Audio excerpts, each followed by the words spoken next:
मंजिल उन्हीं को मिलती है जिनके सपनों में जान होती है। पंखों से कुछ नहीं होता, हौसलों से उड़ान होती है। जी हाँ दोस्तों, ये कहावत सटीक बैठती है टीम इंडिया के उभरते हुए एक ऐसे ही खिलाड़ी टी नटराजन पर, जिनके सक्सेस के पीछे छिपी संघर्ष की कहानी आपको बहुत कुछ सिखा सकती है। कैसे एक बहुत ही गरीब परिवार में जन्म लेने के बाद संसाधनों की कमी के बावजूद उसने अपने सपने को एक उड़ान दी और आगे चलकर टीम इंडिया का नया यॉर्कर किंग बना। तो चलिए आज की वीडियो में हम बात करते हैं टीम इंडिया के इस उभरते हुए सितारे की जिंदगी के बारे में। टी नटराजन का जन्म 27 मई 1991 को तमिलनाडु के एक छोटे से गांव चिनप्पमपट्टी में एक तमिल परिवार में हुआ था। उनका पूरा नाम थंगारासु नटराजन है। नटराजन अपने 5 भाई बहनों में सबसे बड़े हैं। उनसे नीचे 3 बहनें और एक छोटा भाई है। उनके पिता एस थंगारासु एक कंपनी में काफी कम सैलरी में पावर लूम चलाने का काम करते थे, जिससे उनके परिवार का गुजारा भी बड़ी मुश्किल से हो पाता था। इस परेशानी को देखते हुए बाद में नटराजन की मां ने सड़क के किनारे चिकन बेचने का काम शुरू किया, जिससे कम से कम उनके परिवार का गुजारा तो सही से हो सके। हालात इतने बदतर थे कि गवर्नमेंट स्कूल में पढ़ने के बावजूद नटराजन के पास किताबें और पेंसिल जैसी बेसिक चीजें खरीदने के भी पैसे नहीं हुआ करते थे। नटराजन जब 5th स्टैंडर्ड में थे तभी उन्होंने टेनिस बॉल से ही क्रिकेट खेलना शुरू कर दिया था। जब वो बड़े हुए तो उन्होंने क्रिकेट में ही अपना करियर बनाने का फैसला किया। उनका तो बस एक ही सपना था, टीम इंडिया की नीली जर्सी पहनना, और उसके लिए वो किसी भी हद तक मेहनत करने के लिए तैयार थे। जिस परिवार के लिए 2 वक्त की रोटी का जुगाड़ कर पाना ही काफी मुश्किल हो रहा था, उस परिवार से निकलकर क्रिकेट की दुनिया में एक अलग पहचान बनाने के सपने को लेकर नटराजन अपने सफर पर निकल पड़े। इस दौरान उनके सामने कई चुनौतियां आई। कभी उनके पास खेलने के लिए अच्छे जूते नहीं थे और कभी प्रॉपर कपड़े। इतना ही नहीं, उनके पास तो अपनी ट्रेनिंग एकेडमी तक ट्रैवल करने के भी पैसे नहीं होते थे। इसके लिए वो लोकल टूर्नामेंट खेलते और उनसे जो पैसे मिलते उससे वो अपने इन खर्चों को जैसे तैसे मैनेज किया करते थे। नटराजन कहते हैं, क्योंकि मैं एक गेंदबाज हूं तो मेरे लिए जो सबसे महत्वपूर्ण चीज है वो है मेरे जूते।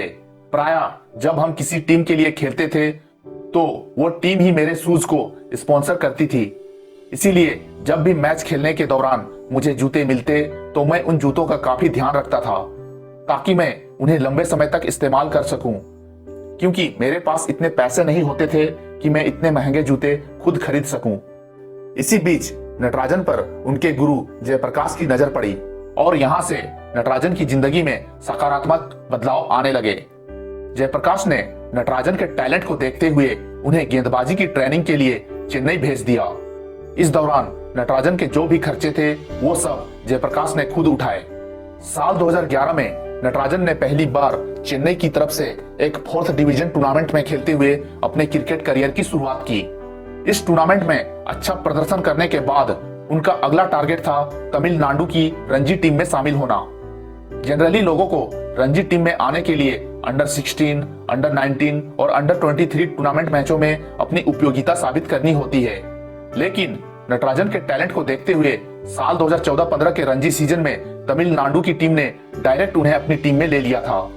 इस तरह जनवरी 2015 में उन्होंने तमिलनाडु की तरफ से बंगाल के खिलाफ खेलते हुए अपने फर्स्ट क्लास करियर की शुरुआत की और 3 विकेट लेकर मैच को ड्रॉ कराने में अपना उपयोगी योगदान भी दिया।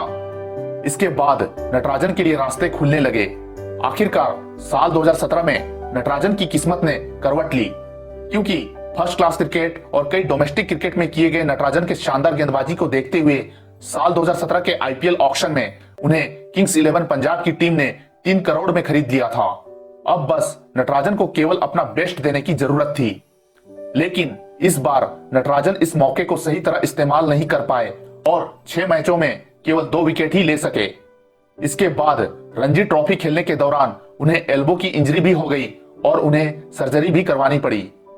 एल्बो की सर्जरी की वजह से वो कई सारे फर्स्ट क्लास मैचेस नहीं खेल पाए, जिसका परिणाम अच्छा नहीं रहा और साल 2018 के आईपीएल ऑक्शन में उनकी कीमत 3 करोड़ से गिरकर सीधा 40 लाख हो गई। हालांकि इस साल उनके बेस्ट प्राइस पर सनराइजर्स हैदराबाद ने उन्हें अपनी टीम में लिया। हैदराबाद के लिए पहले 2 आईपीएल सीजन में उन्हें परफॉर्म करने का मौका ही नहीं मिला, लेकिन इस दौरान रणजी ट्रॉफी में उनका प्रदर्शन काफी अच्छा रहा था।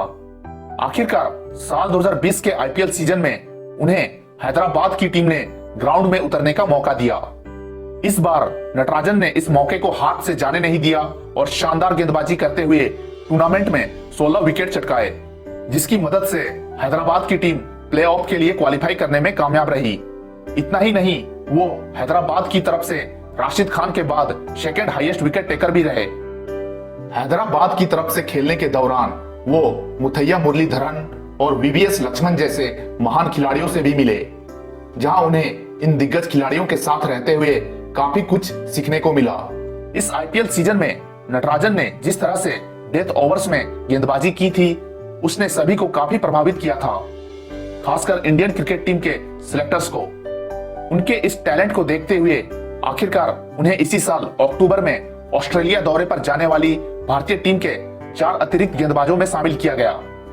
इस तरह उन्होंने ऑस्ट्रेलिया के खिलाफ तीसरे और अंतिम ओडीआई मैच में खेलते हुए इंटरनेशनल क्रिकेट में अपना डेब्यू किया। अपने डेब्यू इंटरनेशनल मैच में ही उन्होंने अच्छी गेंदबाजी करते हुए 2 विकेट लेकर अपनी उपयोगिता भी साबित कर दी और टीम की जीत में अपना अहम योगदान भी दिया। इसी दौरे में उन्होंने ऑस्ट्रेलिया के खिलाफ ही खेलते हुए टी20 क्रिकेट में भी अपना कदम रखा और अपने पहले ही टी20 इंटरनेशनल मैच में 3 महत्वपूर्ण विकेट लेकर सुर्खियों में आ गए।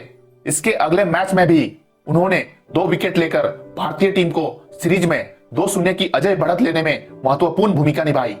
हालांकि तीसरे टी20 मैच में वो अच्छी गेंदबाजी करने के बावजूद 1 विकेट ही निकाल सके और भारतीय टीम भी यह मैच ऑस्ट्रेलिया से 12 रनों से हार गई। इसके बावजूद नटराजन इस दौरे में अपना प्रभाव छोड़ने में पूरी तरह कामयाब रहे। लेकिन नटराजन का सफर अभी खत्म नहीं हुआ है, यह तो उनकी बस एक शुरुआत है, क्योंकि उनके इस दौरे में किए गए शानदार प्रदर्शन की वजह से लोगों की उम्मीदें उनसे और भी बढ़ गई है। हम उम्मीद करते हैं कि वो इस दबाव में टूटने के बजाय और भी निखर कर दुनिया के सामने आएंगे और आने वाले समय में अपनी तेज गेंदबाजी की बदौलत टीम इंडिया के एक महत्वपूर्ण स्तंभ बनेंगे। नटराजन अपनी सफलता का सारा क्रेडिट अपने कोच और मेंटर रहे जयप्रकाश को देते हैं। नटराजन कहते हैं कि आज मैं जो भी हूं वो सब जयप्रकाश सर की वजह से हूं। अगर वो नहीं होते तो शायद आज भी मैं अपने गांव में टेनिस बॉल टूर्नामेंट ही खेल रहा होता। इतना ही नहीं, उन्होंने अपने मेंटर जयप्रकाश की मदद से साल 2017 के आईपीएल से कमाए हुए पैसों से अपने गांव में एक क्रिकेट एकेडमी खोली, जहां वो लोगों को फ्री कोचिंग देते हैं ताकि वहां के यंग टैलेंट को ट्रेनिंग के लिए बाहर न जाना पड़े। इसके अलावा उन्होंने अपने माता पिता के लिए एक अच्छा सा घर बनवाया, अपनी एक बहन की शादी करवाई और बाकी भाई बहनों के लिए अच्छी शिक्षा की व्यवस्था भी कर दी। इस तरह नटराजन अपने सपने को पूरा करने के साथ साथ एक बेटे और भाई होने का फर्ज भी बखूबी निभा रहे हैं। तो दोस्तों, ये तो थी टीम इंडिया के उभरते हुए नए यॉर्कर स्पेशलिस्ट टी नटराजन की सफलता के मुकाम तक पहुंचने के पीछे छिपी संघर्ष की एक छोटी सी दास्तान। ऐसे ही और भी इंटरेस्टिंग टॉपिक के साथ आपसे मिलता हूं अपने अगले वीडियो में। तब तक के लिए बाय।